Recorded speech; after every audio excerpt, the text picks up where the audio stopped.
الحمد للہ رب العالمین والصلاة والسلام علی خاتم النبیین اما بعد فاعوذ باللہ من الشیطان الرجیم بسم اللہ الرحمن الرحیم۔ شب قدر کے بارے میں معلومات۔ یہ مضمون کتاب فیضان رمضان صفحہ 181 تا 202 سے لیا گیا ہے۔ دعائے عطار۔ یا رب المصطفیٰ، جو کوئی 25 صفحات کا رسالہ شب قدر کے بارے میں معلومات پڑھ یا سن لے، اسے شب قدر کی برکتوں سے مالا مال فرما کر بے حساب مغفرت سے نواز دے۔ آمین بجاہ خاتم النبیین صلی اللہ علیہ وآلہ وسلم۔ درود شریف کی فضیلت۔ فرمان آخری نبی صلی اللہ علیہ وآلہ وسلم، جس نے مجھ پر دن میں 1000 مرتبہ درود پاک پڑھا، وہ مرے گا نہیں جب تک جنت میں اپنا ٹھکانہ نہ دیکھ لے۔ صلو علی الحبیب صلی اللہ علی محمد۔ لیلۃ القدر کو لیلۃ القدر کیوں کہتے ہیں؟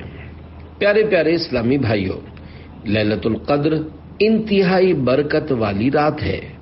اس کو لیلۃ القدر اس لیے کہتے ہیں کہ اس میں سال بھر کے احکام نافذ کیے جاتے ہیں اور فرشتوں کو سال بھر کے کاموں اور خدمات پر مامور کیا جاتا ہے۔ اور یہ بھی کہا گیا ہے کہ اس رات کی دیگر راتوں پر شرافت و قدر کے باعث اس کو لیلۃ القدر کہتے ہیں۔ اور یہ بھی منقول ہے کہ چونکہ شب میں نیک اعمال مقبول ہوتے ہیں اور بارگاہ الہی میں ان کی قدر کی جاتی ہے، اس لیے اس کو لیلۃ القدر کہتے ہیں۔ اور بھی متعدد شرافتیں اس مبارک رات کو حاصل ہیں۔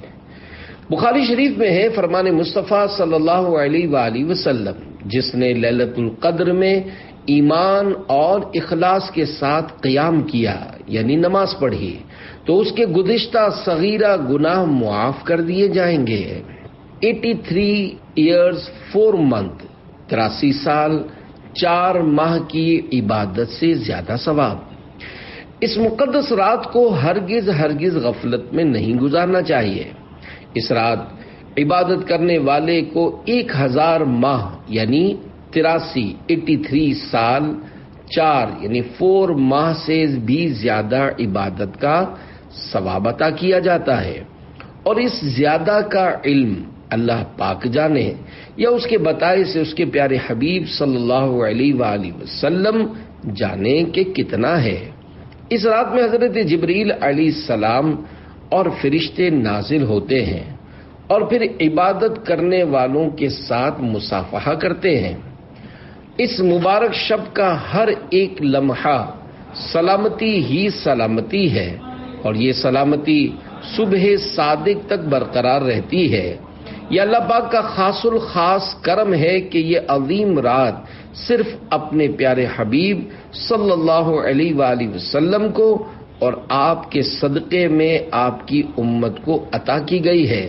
اللہ پاک قرآن مجید میں ارشاد فرماتا ہے، بسم اللہ الرحمن الرحیم، انا انزلناہ فی لیلۃ القدر وما ادراک ما لیلۃ القدر لیلۃ القدر خیر من 1000 شہر تنزل الملائکۃ والروح فیہا بإذن ربہم من کل امر سلام ہی حتی مطلع الفجر۔ ترجمہ کنز الایمان۔ اللہ کے نام سے شروع جو نہایت مہربان رحم والا۔ بے شک ہم نے اسے شب قدر میں اتارا۔ اور تم نے کیا جانا کیا شب قدر؟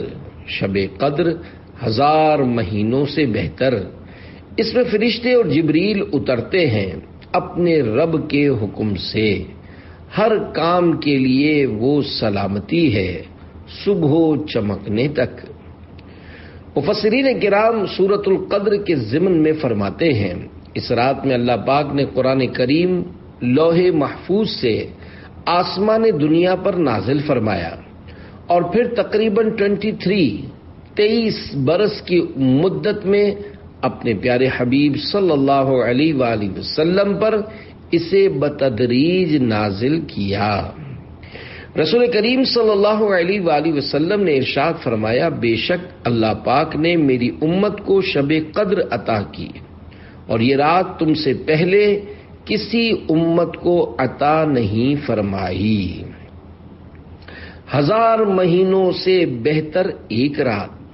حضرت امام مجاہد رحمت اللہ علیہ فرماتے ہیں، بنی اسرائیل کا ایک شخص ساری رات عبادت کرتا اور سارا دن جہاد میں مصروف رہتا تھا اور اس طرح اس نے 1000 مہینے گزارے تھے تو اللہ پاک نے یہ آیت مبارکہ نازل فرمائی، لیلۃ القدر خیر من 1000 شہر۔ ترجمہ کنز ایمان، شب قدر 1000 مہینوں سے بہتر، یعنی شب قدر کا قیام اس عابد یعنی عبادت گزار کی 1000 مہینے کی عبادت سے بہتر ہے۔ ہماری عمریں تو بہت قلیل ہیں، اور تفسیر عزیزی میں ہے حضرات صحابہ کرام علیہم رضوان نے جب حضرت شمعون رحمت اللہ علیہ کی عبادات و جہاد کا تذکرہ سنا تو انہیں حضرت شمعون رحمت اللہ علیہ پر بڑا رشک آیا اور مصطفیٰ جان رحمت صلی اللہ علیہ وآلہ وسلم کی خدمت بابرکت میں عرض کیا، یا رسول اللہ صلی اللہ علیہ وآلہ وسلم، ہمیں تو بہت تھوڑی عمریں ملی ہیں، اس میں بھی کچھ حصہ نیند میں گزرتا ہے تو کچھ طلب معاش میں کھانے پکانے میں اور دیگر امور دنیاوی میں بھی کچھ وقت صرف ہو جاتا ہے، لہذا ہم تو حضرت شمعون رحمت اللہ علیہ کی طرح عبادت کر ہی نہیں سکتے، یوں بنی اسرائیل ہم سے عبادت میں بڑھ جائیں گے۔ امت کے غمخوار آقا صلی اللہ علیہ وآلہ وسلم یہ سن کر غمگین ہو گئے۔ اسی وقت حضرت جبریل امین علیہ السلام سورۃ القدر لے کر حاضر خدمت بابرکت ہو گئے اور تسلی دے دی گئی کہ پیارے حبیب صلی اللہ علیہ وآلہ وسلم رنجیدہ نہ ہوں۔ آپ صلی اللہ علیہ وآلہ وسلم کی امت کو ہم نے ہر سال میں ایک ایسی رات عنایت فرما دی کہ اگر وہ اس رات میں عبادت کریں گے تو حضرت شمعون رحمت اللہ علیہ کی 1000 ماہ کی عبادت سے بھی بڑھ جائیں گے۔ با کرامت شمعون کی ایمان افروز حکایت۔ واقعہ، انہی حضرت شمعون رحمت اللہ علیہ کے بارے میں مکاشفۃ القلوب میں ایک نہایت ایمان افروز واقعہ بیان کیا گیا ہے۔ اس کا مضمون کچھ اس طرح ہے کہ بنی اسرائیل کے ایک بزرگ حضرت شمعون رحمت اللہ علیہ نے 1000 ماہ اس طرح عبادت کی کہ رات کو قیام اور دن کو روزہ رکھنے کے ساتھ ساتھ اللہ پاک کی راہ میں کفار کے ساتھ جہاد بھی کرتے۔ وہ اس قدر طاقتور تھے کہ لوہے کی وزنی اور مضبوط زنجیریں ہاتھوں سے توڑ ڈالتے تھے۔ کفار ناہنجار نے جب دیکھا کہ حضرت شمعون رحمت اللہ علیہ پر کوئی بھی حربہ کارگر نہیں ہوتا تو باہم مشورہ کرنے کے بعد مال و دولت کا لالچ دے کر آپ رحمت اللہ علیہ کی زوجہ کو اس بات پر آمادہ کر لیا کہ وہ کسی رات نیند کی حالت میں پائے تو انہیں مضبوط رسیوں سے باندھ کر ان کے حوالے کر دے۔ بے وفا بیوی نے ایسا ہی کیا۔ جب آپ رحمت اللہ علیہ بیدار ہوئے اور اپنے آپ کو رسیوں سے بندھا ہوا پایا تو فوراً اپنے اعضاء کو حرکت دی، دیکھتے ہی دیکھتے رسیاں ٹوٹ گئیں اور آپ رحمت اللہ علیہ آزاد ہو گئے۔ پھر اپنی بیوی سے استفسار کیا، مجھے کس نے باندھ دیا تھا؟ بے وفا بیوی نے جھوٹ موٹ کہہ دیا کہ میں نے تو آپ کی طاقت کا اندازہ کرنے کے لیے ایسا کیا تھا۔ بات رفع دفع ہو گئی۔ بے وفا بیوی موقع کی طاق میں رہی۔ ایک بار پھر جب نیند کا غلبہ ہوا تو ظالمہ نے آپ رحمت اللہ علیہ کو لوہے کی زنجیروں میں اچھی طرح جکڑ دیا۔ جو ہی آنکھ کھلی، آپ رحمت اللہ علیہ نے ایک ہی جھٹکے میں زنجیر کی ایک ایک کڑی الگ کر دی اور آزاد ہو گئے۔ بیوی یہ دیکھ کر سٹ پٹا گئی، مگر پھر مکاری سے کام لیتے ہوئے وہی بات دہرائی کہ میں تو آپ رحمت اللہ علیہ کو آزما رہی تھی۔ دوران گفتگو حضرت شمعون رحمت اللہ علیہ نے اپنی بیوی کے آگے اپنا راز افشا یعنی ظاہر کرتے ہوئے فرمایا، مجھ پر اللہ پاک کا بڑا کرم ہے، اس نے مجھے اپنی ولایت کا شرف عنایت فرمایا ہے۔ مجھ پر دنیا کی کوئی چیز اثر نہیں کر سکتی مگر میرے سر کے بال۔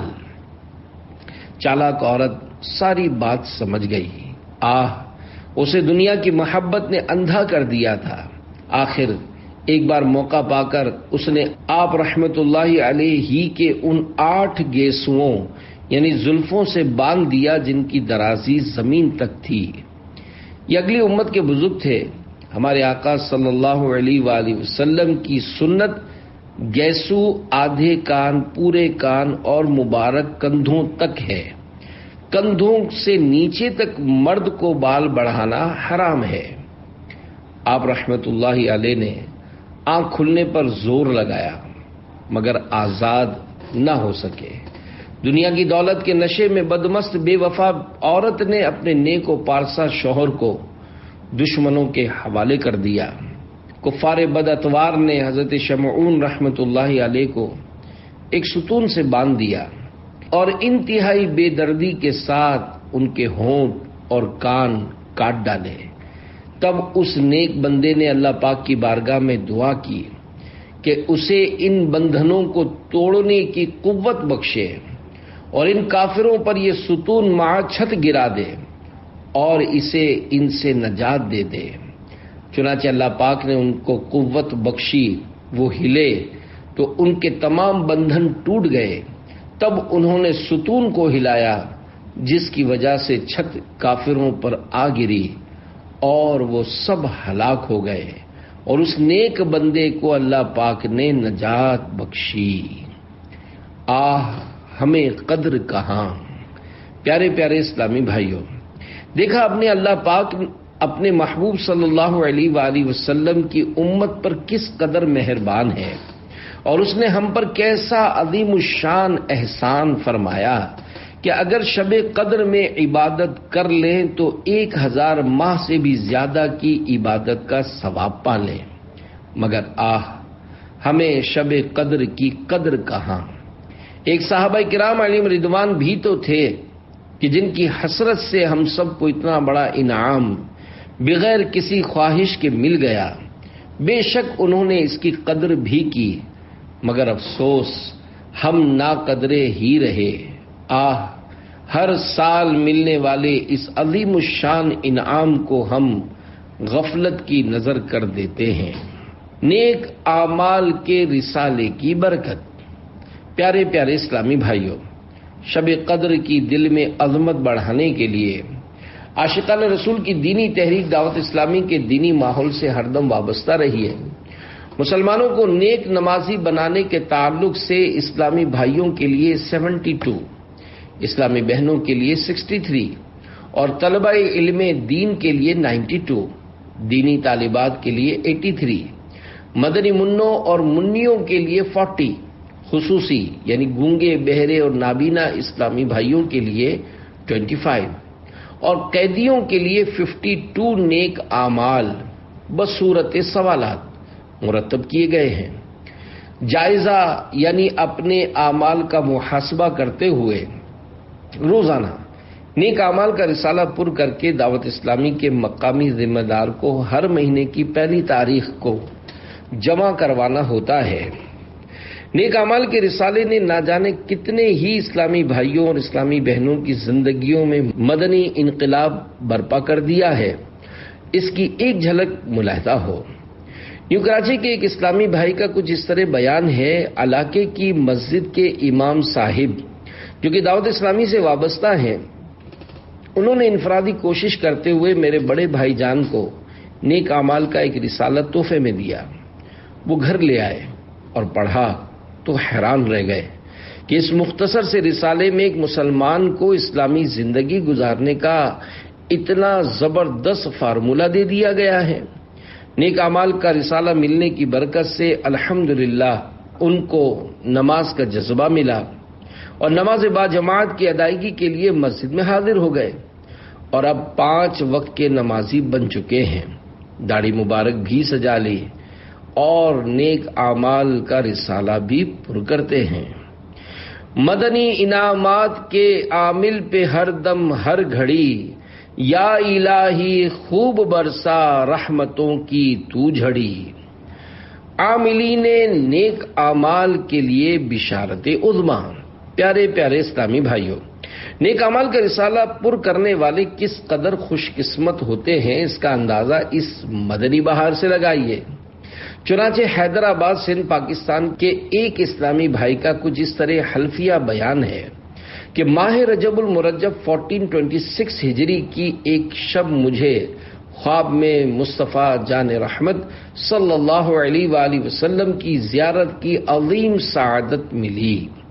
لبہائے مبارکہ کو جنبش ہوئی اور رحمت کے پھول جھڑنے لگے۔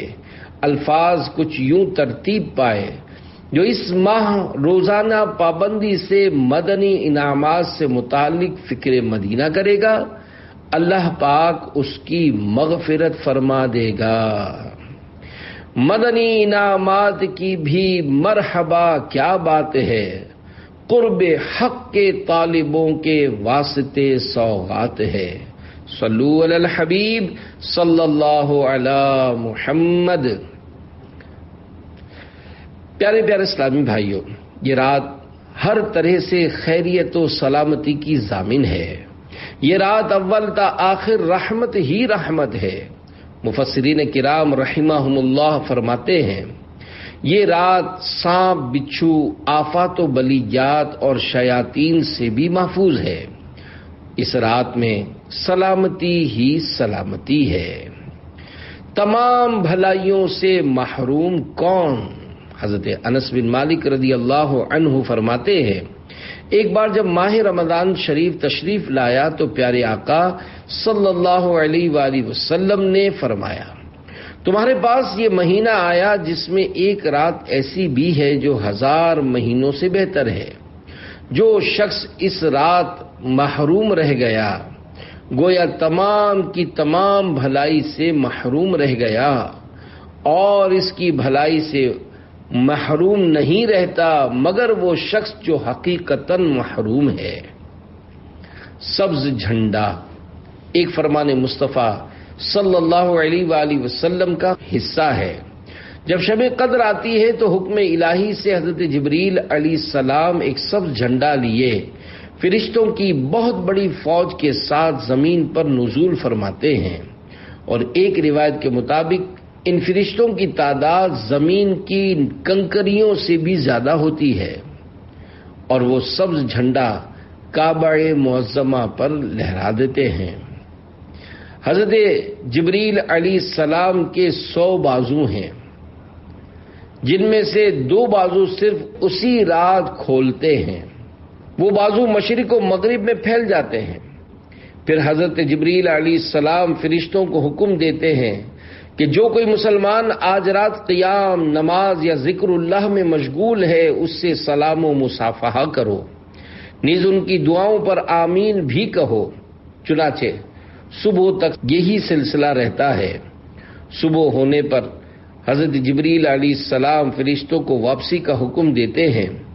فرشتے عرض کرتے ہیں، جبریل علیہ السلام، اللہ پاک نے امت محمدیہ کی حاجتوں کے بارے میں کیا معاملہ فرمایا؟ حضرت جبریل علیہ السلام فرماتے ہیں، اللہ پاک نے ان لوگوں پر خصوصی نظر کرم فرمائی اور 4 قسم کے لوگوں کے علاوہ سب کو معاف فرما دیا۔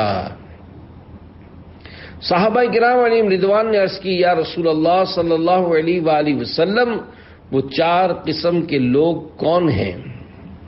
ارشاد فرمایا، نمبر 1، ایک تو عادی شرابی، نمبر 2، دوسرے والدین کے نافرمان، نمبر 3، تیسرے قطع رحمی کرنے والے یعنی رشتہ داروں سے تعلقات توڑنے والے، اور نمبر 4 چوتھے وہ لوگ جو آپس میں عداوت رکھتے ہیں اور آپس میں قطع تعلق کرنے والے۔ لڑائی کا وبال۔ حضرت عبادہ بن صامت رضی اللہ عنہ سے روایت ہے کہ پیارے پیارے آقا مکی مدنی مصطفیٰ صلی اللہ علیہ وآلہ وسلم باہر تشریف لائے تاکہ ہم کو شب قدر کے بارے میں بتائیں کہ کس رات میں ہے۔ دو مسلمان آپس میں جھگڑ رہے تھے۔ آپ صلی اللہ علیہ وآلہ وسلم نے ارشاد فرمایا، میں اس لیے آیا تھا کہ تمہیں شب قدر بتاؤں، لیکن فلاں فلاں شخص جھگڑ رہے تھے، اس لیے اس کا تعین اٹھا لیا گیا اور ممکن ہے کہ اسی میں تمہاری بہتری ہو۔ اب اس کو آخری عشرے کی 9ویں، 7ویں اور 5ویں راتوں میں ڈھونڈو۔ مشہور مفسر حکیم الامت حضرت مفتی احمد یار خان رحمۃ اللہ علیہ میراج جلد 3 صفحہ 210 پر اس حدیث پاک کے تحت فرماتے ہیں، یعنی میرے علم سے اس کا تقرر دور کر دیا گیا اور مجھے بھلا دی گئی۔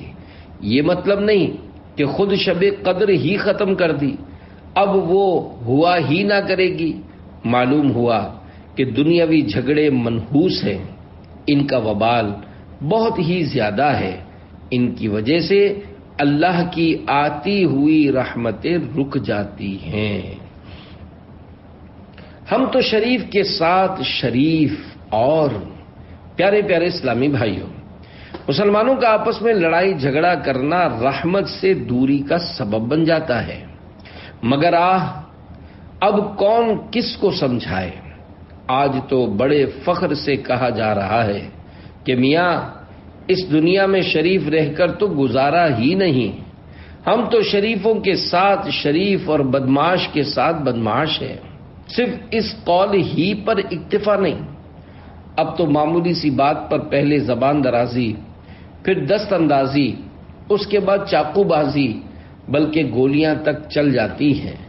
افسوس، آج کل بعض مسلمان کبھی پٹھان بن کر، کبھی پنجابی کہلا کر، کبھی مہاجر ہو کر، کبھی سندھی اور بلوچ قومیت کا نعرہ لگا کر ایک دوسرے کا گلا کاٹ رہے ہیں، ایک دوسرے کی املاک و اموال کو آگ لگا رہے ہیں، آپس میں ایک دوسرے کے خلاف صرف نسلی اور لسانی فرق کی بنا پر محاذ آرائی ہو رہی ہے۔ مسلمانوں، آپ تو ایک دوسرے کے محافظ تھے، آپ کو کیا ہو گیا ہے؟ ہمارے پیارے آقا صلی اللہ علیہ وآلہ وسلم کا فرمان عالی شان تو یہ ہے کہ مومنوں کی مثال تو ایک جسم کی طرح ہے، اگر ایک عضو کو تکلیف پہنچے تو سارا جسم اس تکلیف کو محسوس کرتا ہے۔ ایک شاعر نے کتنے پیارے انداز میں سمجھایا ہے، مبتلائے درد کوئی عضو ہو روتی ہے آنکھ، کس قدر ہمدرد سارے جسم کی ہوتی ہے آنکھ۔ پیارے پیارے اسلامی بھائیوں، ہمیں آپس میں لڑائی جھگڑا کرنے کے بجائے ایک دوسرے کی ہمدردی اور غم گساری کرنی چاہیے۔ مسلمان ایک دوسرے کو مارنے، کاٹنے اور لوٹنے والا نہیں ہوتا۔ مسلمان، مومن اور مہاجر کی تعریف۔ حضرت فضالہ بن عبید رضی اللہ عنہ سے روایت ہے کہ اللہ پاک کے آخری نبی صلی اللہ علیہ وآلہ وسلم نے حجۃ الوداع کے موقع پر ارشاد فرمایا، کیا تمہیں مومن کے بارے میں خبر نہ دوں؟ پھر ارشاد فرمایا، مومن وہ ہے جس سے دوسرے مسلمان اپنی جان اور اپنے اموال سے بے خوف ہوں، اور مسلمان وہ ہے جس کی زبان اور ہاتھ سے دوسرے مسلمان محفوظ رہیں، اور مجاہد وہ ہے جس نے اطاعت خدا بندی کے معاملے میں اپنے نفس کے ساتھ جہاد کیا، اور مہاجر وہ ہے جس نے خطا اور گناہوں سے علیحدگی اختیار کی۔ اور ارشاد فرمایا، مسلمان کے لیے جائز نہیں کہ دوسرے مسلمان کی طرف آنکھ سے اس طرح اشارہ کرے جس سے تکلیف پہنچے۔ ایک مقام پر ارشاد فرمایا کسی مسلمان کو جائز نہیں کہ وہ کسی مسلمان کو خوف زدہ کرے، طریق مصطفیٰ کو چھوڑنا ہے وجہ بربادی، اسی سے قوم دنیا میں ہوئی بے اقتدار اپنی، نا قابل برداشت خارش۔ حضرت مجاہد رحمت اللہ علیہ فرماتے ہیں دوزخیوں کو ایسی خارش میں مبتلا کر دیا جائے گا کہ کھجاتے کھجاتے ان کی کھال ادھڑ جائے گی، یہاں تک کہ ان میں سے کسی کی ہڈیاں ظاہر ہو جائیں گی۔ پھر ندا سنائی دے گی، اے فلاں کیا اس سے تکلیف ہو رہی ہے؟ وہ کہے گا ہاں۔ تب انہیں بتایا جائے گا دنیا میں جو تم مسلمانوں کو ستایا کرتے تھے یہ اس کی سزا ہے۔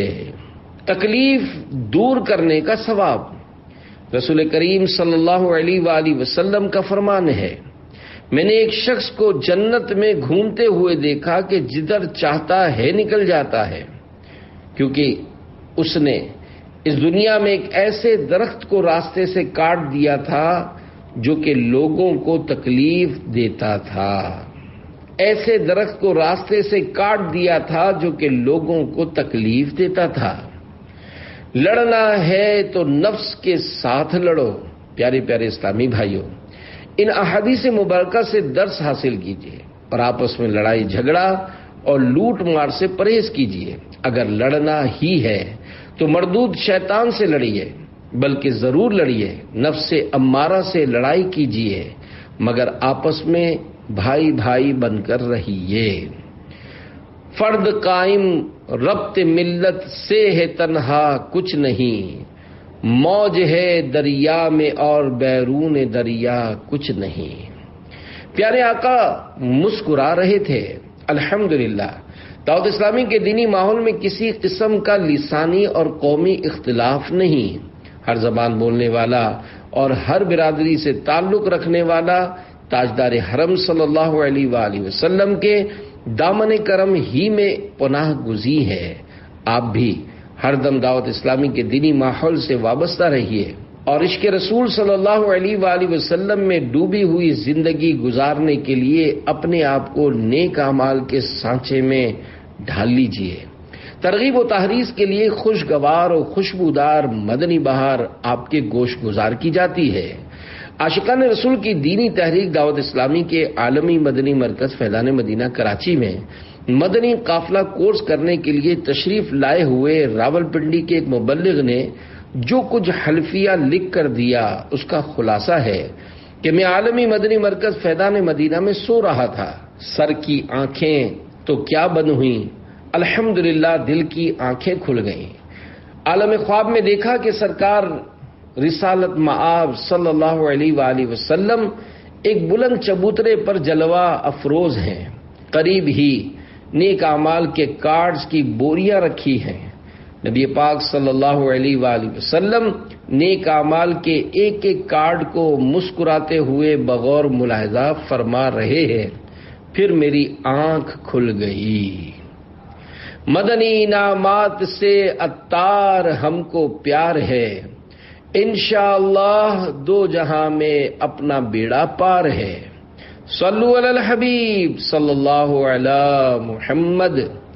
جادوگر کا جادو ناکام۔ حضرت علامہ اسماعیل حقی رحمت اللہ علیہ فرماتے ہیں یہ رات آفات سے سلامتی کی ہے کہ اس میں رحمت اور خیر یعنی بھلائی ہی زمین پر اترتی ہے، اور نہ اس میں شیطان برائی کروانے کی طاقت رکھتا ہے اور نہ جادوگر کا جادو اس میں چلتا ہے۔ علامات شب قدر۔ حضرت عبادہ بن صامت رضی اللہ عنہ نے بارگاہ رسالت میں شب قدر کے بارے میں سوال کیا تو پیارے آقا صلی اللہ علیہ وآلہ وسلم نے ارشاد فرمایا شب قدر رمضان المبارک کے آخری عشرے کی طاق راتوں یعنی 21ویں، 23ویں، 25ویں، 27ویں یا 29ویں شب میں تلاش کرو، تو جو کوئی ایمان کے ساتھ بنیت ثواب اس مبارک رات میں عبادت کرے اس کے اگلے پچھلے گناہ بخش دیے جاتے ہیں۔ اس کی علامات میں سے یہ بھی ہے کہ وہ مبارک شب کھلی ہوئی، روشن اور بالکل صاف و شفاف ہوتی ہے۔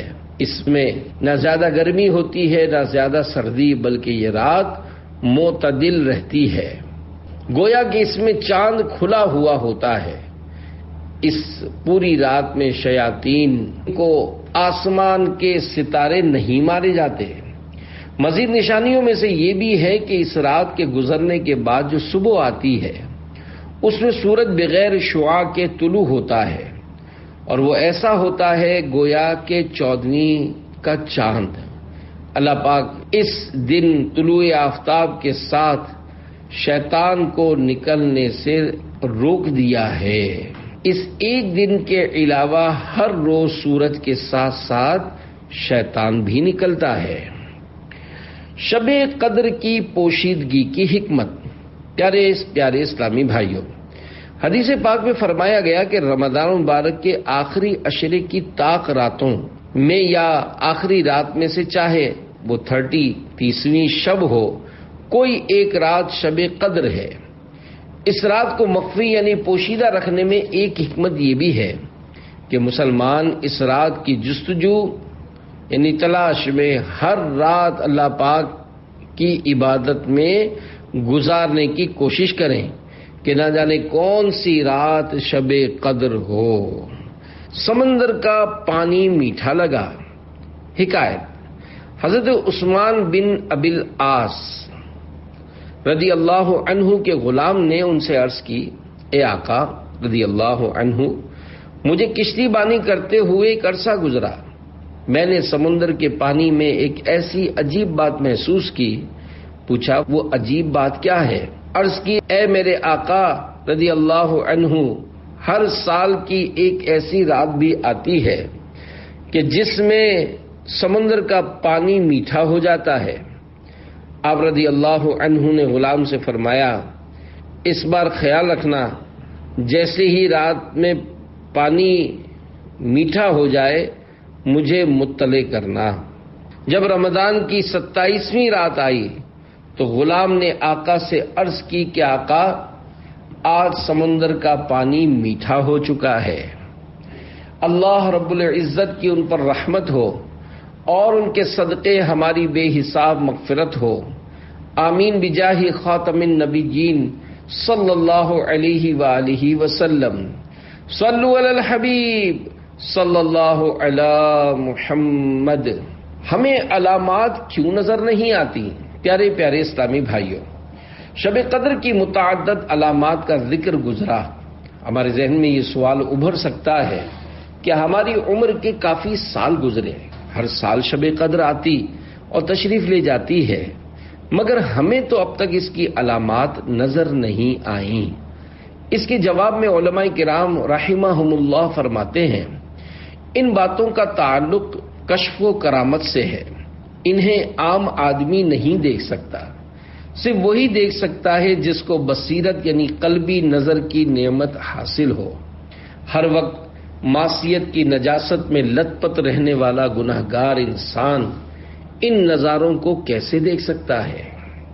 آنکھ والا تیرے جوبن کا تماشا دیکھے، دیدہ کور کو کیا آئے نظر کیا دیکھے۔ طاق راتوں میں ڈھونڈو۔ ام المومنین حضرت عائشہ صدیقہ رضی اللہ عنہا سے روایت ہے، اللہ کے رسول صلی اللہ علیہ وآلہ وسلم نے ارشاد فرمایا، شب قدر رمضان مبارک کے آخری عشرے کی طاق راتوں یعنی 21ویں، 23ویں، 25ویں، 27ویں اور 29ویں راتوں میں تلاش کرو، آخری 7 راتوں میں تلاش کرو۔ حضرت عبداللہ ابن عمر رضی اللہ عنہما روایت کرتے ہیں، نبی کریم صلی اللہ علیہ وآلہ وسلم کے بعض صحابہ کرام علیہم رضوان کو خواب میں آخری 7 راتوں میں شب قدر دکھائی گئی۔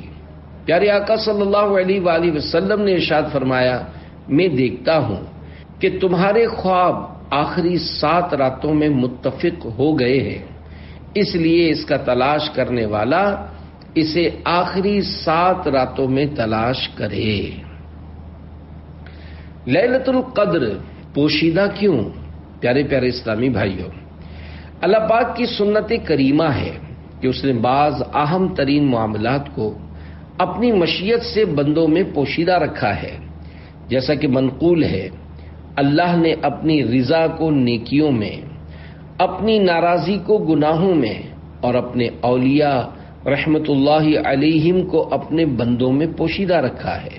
اس کا خلاصہ ہے کہ بندہ چھوٹی سمجھ کر کوئی نیکی نہ چھوڑے، کیونکہ وہ نہیں جانتا کہ اللہ پاک کس نیکی پر راضی ہوگا۔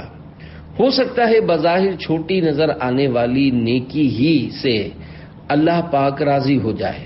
مثلا قیامت کے روز ایک گناہگار شخص صرف اس نیکی کے عوض بخش دیا جائے گا کہ اس نے ایک پیاسے کتے کو دنیا میں پانی پلایا تھا۔ اسی طرح اپنی ناراضی کو گناہوں میں پوشیدہ رکھنے کی حکمت یہ ہے کہ بندہ کسی گناہ کو چھوٹا تصور کر کے کرنا بیٹھے، بس ہر گناہ سے بچتا رہے، کیونکہ وہ نہیں جانتا کہ اللہ پاک کس گناہ سے ناراض ہو جائے۔ اسی طرح اولیاء رحمت اللہ علیہم کو بندوں میں اس لیے پوشیدہ رکھا ہے کہ انسان ہر نیک متقی پابند شرع مسلمان کی رعایت و تعظیم بجا لائے، کیونکہ ہو سکتا ہے کہ وہ ولی اللہ ہو۔ جب ہم نیک لوگوں کی دل سے تعظیم کیا کریں گے، بدگمانی سے بچتے رہیں گے اور ہر مسلمان کو اپنے سے اچھا تصور کرنے لگیں گے تو ہمارا معاشرہ بھی صحیح ہو جائے گا اور انشاءاللہ ہماری عاقبت بھی سنور جائے گی۔ حکمتوں کے مدنی پھول۔ امام فخر الدین رازی رحمت اللہ علیہ تفسیر کبیر میں فرماتے ہیں، اللہ پاک نے شب قدر کو چند وجوہ کی بنا پر پوشیدہ رکھا ہے۔ اول یہ کہ جس طرح دیگر اشیاء کو پوشیدہ رکھا، مثلا اللہ پاک نے اپنی رضا کو اطاعتوں میں پوشیدہ فرمایا تاکہ بندے ہر اطاعت میں رغبت حاصل کریں، اپنے غضب کو گناہوں میں پوشیدہ فرمایا کہ ہر گناہ سے بچتے رہیں، اپنے ولی کو لوگوں میں پوشیدہ رکھا تاکہ لوگ سب کی تعظیم کریں، قبولیت دعا کو دعاؤں میں پوشیدہ رکھا کہ سب دعاؤں میں مبالغہ کریں، اور اسم اعظم کو اسما میں پوشیدہ رکھا کہ سب اسما کی تعظیم کریں، اور صلاۃ وسطیٰ کو نمازوں میں پوشیدہ رکھا کہ تمام نمازوں پر محافظت یعنی ہمیشہ کی اختیار کریں، اور قبول توبہ کو پوشیدہ رکھا کہ بندہ توبہ کی تمام اقسام پر ہمیشہ کی اختیار کرے، اور موت کا وقت پوشیدہ رکھا کہ مکلف یعنی بندہ خوف کھاتا رہے۔ اسی طرح شب قدر کو بھی پوشیدہ رکھا کہ رمضان مبارک کی تمام راتوں کی تعظیم کرے۔ دوسرے یہ کہ گویا اللہ پاک ارشاد فرماتا ہے، اگر میں شب قدر کو معین یعنی فکس کر کے تجھ پر ظاہر فرما دیتا، اور یہ کہ میں گناہ پر تیری جرت سے بھی جانتا ہوں، تو اگر کبھی شہوت تجھے اس رات میں معصیت کے کنارے لا چھوڑتی اور تو گناہ میں مبتلا ہو جاتا، تو تیرا اس رات کو جاننے کے باوجود گناہ کرنا لا علمی کے ساتھ گناہ کرنے سے بڑھ کر سخت ہوتا، پس اس وجہ سے میں نے اسے پوشیدہ رکھا۔ تیسرے یہ کہ میں نے اس رات کو پوشیدہ رکھا تاکہ بندہ اس کی طلب میں محنت کرے اور اس محنت کا ثواب کمائے۔ چوتھے یہ کہ جب بندے کو شب قدر کا تعین حاصل نہ ہوگا تو رمضان مبارک کی ہر رات میں اللہ کی اطاعت میں کوشش کرے گا، اس امید پر کہ ہو سکتا ہے کہ یہی رات شب قدر ہو۔ سال میں کوئی سی بھی رات شب قدر ہو سکتی ہے۔ شب قدر کے تعین میں علماء کرام رحمت اللہ علیہم کا کافی اختلاف پایا جاتا ہے، یہاں تک کہ بعض بزرگوں کے نزدیک شب قدر پورے سال میں پھرتی رہتی ہے۔ مثلا فقیہ الامہ حضرت عبداللہ ابن مسعود رضی اللہ عنہ کا فرمان ہے، شب قدر وہی شخص پا سکتا ہے جو پورے سال کی راتوں پر توجہ رکھے۔ اس قول کی تائید کرتے ہوئے امام العارفین شیخ محی الدین ابن عربی رحمت اللہ علیہ فرماتے ہیں کہ میں نے شعبان المعظم کی 15ویں شب یعنی شب برات اور ایک بار شعبان المعظم ہی کی 29ویں شب میں شب قدر پائی ہے، نیز رمضان المبارک کی 13ویں شب اور 18ویں شب میں بھی دیکھی، اور مختلف سالوں میں رمضان المبارک کے آخری عشرے کی ہر طاق رات میں اسے پایا ہے۔ مزید فرماتے ہیں، اگرچہ زیادہ تر شب قدر رمضان شریف ہی میں پائی جاتی ہے، تاہم میرا تجربہ تو یہی ہے کہ یہ پورا سال گھومتی رہتی ہے، یعنی ہر سال کے لیے اس کی کوئی ایک ہی رات مخصوص نہیں ہے۔ رحمت کونین صلی اللہ علیہ وآلہ وسلم کی شیخین کے ساتھ جلوہ گری۔ الحمدللہ دعوت اسلامی کے مدنی ماحول میں رمضان مبارک کے اعتکاف کی خوب بہاریں ہوتی ہیں۔ دنیا کے مختلف مقامات پر اسلامی بھائی مساجد میں اور اسلامی بہنیں مسجد بیعت میں اعتکاف کی سعادت حاصل کرتے اور خوب جلوے سمیٹتے ہیں۔ ترغیب کے لیے ایک مدنی بہار آپ کے گوش گزار کی جاتی ہے۔ تحصیل لیاقت پور، ضلع رحیم یار خان، پنجاب، پاکستان کے ایک اسلامی بھائی کے بیان کا لب لباب ہے۔ میں فلموں کا ایسا رسیا تھا کہ ہمارے گاؤں کی سی ڈیز کی دکان کی تقریباً آدھی سی ڈیز دیکھ چکا تھا۔ الحمدللہ مجھے طلبانی گاؤں کی مدنی مسجد میں آخری عشرہ رمضان مبارک 1422 سنہ ہجری 1422 ہجری 2001 سنہ عیسوی کے اعتکاف کی سعادت نصیب ہو گئی۔ دعوت اسلامی کے عاشقان رسول کی صحبت کی برکتوں کے کیا کہنے۔ 27 رمضان مبارک کا ناقابل فراموش ایمان افروز واقعہ تحدیث نعمت کے لیے عرض کرتا ہوں۔ شب بھر بیدار رہ کر میں نے خوب رو رو کر سرکار نامدار صلی اللہ علیہ وآلہ وسلم سے دیدار کی بھیک مانگی۔ الحمدللہ صبح دم مجھ پر باب کرم کھل گیا۔ میں نے عالم غنودگی میں اپنے آپ کو کسی مسجد کے اندر پایا۔ اتنے میں کسی نے اعلان کیا، سرکار مدینہ صلی اللہ علیہ وآلہ وسلم تشریف لائیں گے اور نماز کی امامت فرمائیں گے۔ کچھ ہی دیر میں رحمت کونین، سلطان دارین، نانا حسنین، ہم دکھیا دلوں کے چین، ماں شیخین کریمین صلی اللہ علیہ وآلہ وسلم رضی اللہ عنہما جلوہ نما ہو گئے اور میری آنکھ کھل گئی۔ صرف ایک جھلک نظر آئی اور وہ حسین جلوہ نگاہوں سے اوجھل ہو گیا۔ اس پر دل ایک دم بھر آیا اور آنکھوں سے سیل اشک رواں ہو گیا، یہاں تک کہ روتے روتے میری ہچکیاں بن گئیں۔ اے کاش اتنی مدت تک ہو دید مصحف عارض نصیب، حفظ کر لوں ناظرہ پڑھ پڑھ کے قرآن جمال۔ الحمدللہ اس کے بعد میرے دل میں عاشقان رسول کی دینی تحریک دعوت اسلامی کی محبت اور بڑھ گئی، بلکہ میں دعوت اسلامی ہی کا ہو کر رہ گیا۔ گھر سے ترکیب بنا کر میں نے باب المدینہ کراچی کا رخ کیا اور درس نظامی کرنے کے لیے جامعۃ المدینہ میں داخلہ لے لیا۔ یہ بیان دیتے وقت درجہ اولیٰ میں علم دین حاصل کرنے کے ساتھ ساتھ تنظیمی طور پر ایک ذیلی حلقے کے قافلہ ذمہ دار کی حیثیت سے دعوت اسلامی کے دینی کاموں کی دھومیں مچانے کی کوشش کر رہا ہوں۔ جلوہ یار کی آرزو ہے اگر، جلوہ یار کی آرزو ہے اگر، مدنی ماحول میں کر لو تم اعتکاف، میٹھے آقا کریں گے کرم کی نظر، مدنی ماحول میں کر لو تم اعتکاف۔ صلو علی الحبیب صلی اللہ علی محمد۔ امام اعظم امام شافعی اور صاحبین کے اقوال۔ حضرت امام اعظم ابو حنیفہ رحمۃ اللہ علیہ سے اس بارے میں دو قول منقول ہیں۔ نمبر 1، لیلۃ القدر رمضان المبارک ہی میں ہے، لیکن کوئی رات معین یعنی فکس نہیں۔ نمبر 1، امام اعظم ابو حنیفہ رحمۃ اللہ علیہ کا ایک مشہور قول یہ ہے کہ لیلۃ القدر پورا سال گھومتی رہتی ہے، کبھی ماہ رمضان المبارک میں ہوتی ہے اور کبھی دوسرے مہینوں میں۔ یہی قول حضرت عبداللہ ابن عباس، حضرت عبداللہ ابن مسعود اور حضرت اکرمہ رضوان اللہ علیہم اجمعین سے بھی منقول ہے۔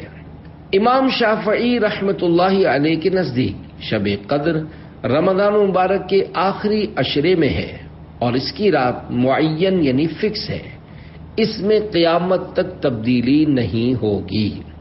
امام ابو یوسف اور امام محمد رحمت اللہ علیہما کے نزدیک لیلۃ القدر رمضان مبارک ہی میں ہے، لیکن کوئی رات معین یعنی فکس نہیں، اور ان کا ایک قول یہ ہے کہ رمضان مبارک کی آخری 15 راتوں میں لیلۃ القدر ہوتی ہے۔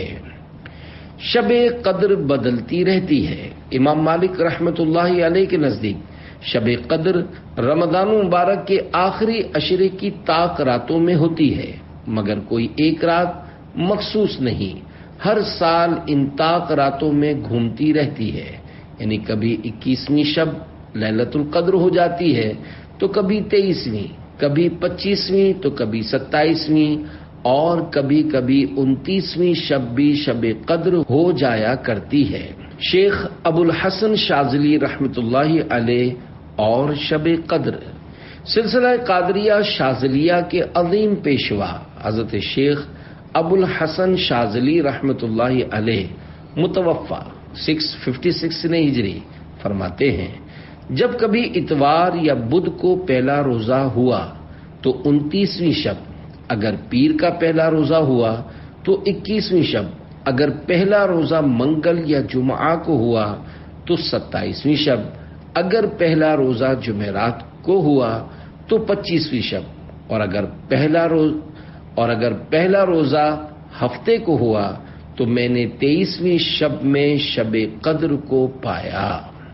27ویں رات شب قدر، اگرچہ بزرگان دین اور مفسرین و محدثین رحمت اللہ علیہم کا شب قدر کے تعین میں اختلاف ہے، تاہم بھاری اکثریت کی رائے یہی ہے کہ ہر سال ماہ رمضان مبارک کی 27ویں شب ہی شب قدر ہے۔ سید الانصار سید القرآ حضرت ابی بن کعب رضی اللہ عنہ کے نزدیک 27ویں شب رمضان ہی شب قدر ہے۔ حضرت شاہ عبد العزیز محدث دہلوی رحمت اللہ علیہ بھی فرماتے ہیں کہ شب قدر رمضان شریف کی 27ویں رات ہوتی ہے۔ اپنے بیان کی تائید کے لیے انہوں نے 2 دلائل بیان فرمائے ہیں۔ نمبر 1، لیلۃ القدر میں 9 حروف ہیں اور یہ کلمہ سورۃ القدر میں 3 مرتبہ ہے۔ اس طرح 3 کو 9 سے ضرب دینے سے حاصل ضرب 27 آتا ہے، جو کہ اس بات کی طرف اشارہ کرتا ہے کہ شب قدر 27ویں رات ہے۔ نمبر 2، اس سورہ مبارکہ میں 30 کلمات یعنی 30 الفاظ ہیں۔ 27ویں کلمہ ہیا ہے جس کا مرکز لیلۃ القدر ہے۔ گویا اللہ پاک کی طرف سے نیک لوگوں کے لیے یہ اشارہ ہے کہ رمضان شریف کی 27ویں شب قدر ہوتی ہے۔ گویا شب قدر حاصل کر لی۔ فرمان مصطفیٰ صلی اللہ علیہ وآلہ وسلم، جس نے لا الہ الا اللہ الحلیم الکریم سبحان اللہ رب السماوات السبع و رب العرش العظیم 3 مرتبہ پڑھا تو اس نے گویا شب قدر حاصل کر لی۔ ہو سکے تو ہر رات 3 بار یہ دعا پڑھ لینی چاہیے۔ رضا الہی کے خواہش مندوں، ہو سکے تو سارا ہی سال ہر رات اہتمام کے ساتھ کچھ نہ کچھ نیک عمل کر لینا چاہیے کہ نہ جانے کب شب قدر ہو جائے۔ ہر رات میں 2 فرض نمازیں آتی ہیں، دیگر نمازوں کے ساتھ ساتھ مغرب و عشاء کی نمازوں کی جماعت کا بھی خوب اہتمام ہونا چاہیے کہ اگر شب قدر میں ان دونوں کی جماعت نصیب ہو گئی تو انشاءاللہ بیڑا ہی پار ہے۔ بلکہ اسی طرح 5 نمازوں کے ساتھ ساتھ روزانہ عشاء و فجر کی جماعت کی بھی خصوصیت کے ساتھ عادت ڈال لیجئے۔ 2 فرامین مصطفیٰ صلی اللہ علیہ وآلہ وسلم ملاحظہ ہوں۔ نمبر 1، جس نے عشاء کی نماز باجماعت پڑھی اس نے گویا آدھی رات قیام کیا، اور جس نے فجر کی نماز باجماعت ادا کی اس نے گویا پوری رات قیام کیا۔ ترجمہ، یعنی اللہ پاک کے سوا کوئی عبادت کے لائق نہیں جو علم و کرم والا ہے۔ اللہ پاک ہے جو ساتوں آسمانوں اور بڑے عرش کا مالک ہے۔ نمبر 2، جس نے عشاء کی نماز با جماعت پڑھی، تحقیق اس نے لیلۃ القدر سے اپنا حصہ حاصل کر لیا۔ اللہ پاک کی رحمت کے متلاشیوں، اگر تمام سال یہی عادت جماعت رہی تو شب قدر بھی ان دونوں نمازوں کی جماعت انشاءاللہ نصیب ہو جائے گی، اور رات بھر سونے کے باوجود انشاءاللہ روزانہ کی طرح شب قدر میں بھی گویا ساری رات کی عبادت کرنے والے قرار پائیں گے۔ شب قدر کی دعا، ام المؤمنین حضرت عائشہ صدیقہ رضی اللہ عنہا روایت فرماتی ہیں، میں نے بارگاہ رسالت صلی اللہ علیہ وآلہ وسلم میں عرض کی، یا رسول اللہ صلی اللہ علیہ وآلہ وسلم، اگر مجھے شب قدر کا علم ہو جائے تو کیا پڑھوں؟ فرمایا، اس طرح دعا مانگو، اللہم انک عفو تحب العفو فاعف عنی، یعنی اے اللہ بے شک تو معاف فرمانے والا ہے اور معافی دینا پسند کرتا ہے، لہذا مجھے معاف فرما دے۔ پیارے پیارے اسلامی بھائیوں، کاش ہم روزانہ رات یہ دعا کم از کم ایک بار ہی پڑھ لیا کریں کہ کبھی تو شب قدر نصیب ہو جائے گی، اور 27ویں شب تو یہ دعا بار بار پڑھنی چاہیے۔ شب قدر کے نوافل، حضرت اسماعیل حقی رحمۃ اللہ علیہ تفسیر روح البیان میں یہ روایت نقل کرتے ہیں، جو شب قدر میں اخلاص نیت سے نوافل پڑھے گا اس کے اگلے پچھلے گناہ معاف ہو جائیں گے۔ سرکار مدینہ صلی اللہ علیہ وآلہ وسلم جب رمضان المبارک کے آخری 10 دن آتے تو عبادت پر کمر باندھ لیتے، ان میں راتیں جاگا کرتے اور اپنے اہل کو جگایا کرتے۔ حضرت اسماعیل حقی رحمت اللہ علیہ نقل کرتے ہیں کہ بزرگان دین رحمت اللہ علیہم اس عشرے کی ہر رات میں 2 رکعت نفل شب قدر کی نیت سے پڑھا کرتے تھے۔ نیز بعض اکابر سے منقول ہے کہ جو ہر رات 10 آیات اس نیت سے پڑھ لے تو اس کی برکت اور ثواب سے محروم نہ ہوگا۔ پیارے پیارے اسلامی بھائیوں، یقیناً یہ رات منبع برکات ہے، چنانچہ حضرت انس بن مالک رضی اللہ عنہ فرماتے ہیں، ایک بار جب ماہ رمضان شریف تشریف لایا تو حضور انور صلی اللہ علیہ وآلہ وسلم نے فرمایا، تمہارے پاس یہ مہینہ آیا جس میں ایک رات ایسی بھی ہے جو 1000 مہینوں سے بہتر ہے۔ جو شخص اس رات سے محروم رہ گیا گویا تمام کی تمام بھلائی سے محروم رہ گیا، اور اس کی بھلائی سے محروم نہیں رہتا مگر وہ شخص جو حقیقتاً محروم ہے۔ اے ہمارے پیارے پیارے اللہ پاک، اپنے پیارے حبیب صلی اللہ علیہ وآلہ وسلم کے طفیل ہم گناہگاروں کو لیلۃ القدر کی برکتوں سے مالا مال کر اور زیادہ سے زیادہ اپنی عبادت کی توفیق مرحمت فرما، آمین بجاہ خاتم النبیین صلی اللہ علیہ وآلہ وسلم۔ لیلۃ القدر میں مطلع الفجر حق، مانگ کی استقامت پہ لاکھوں سلام۔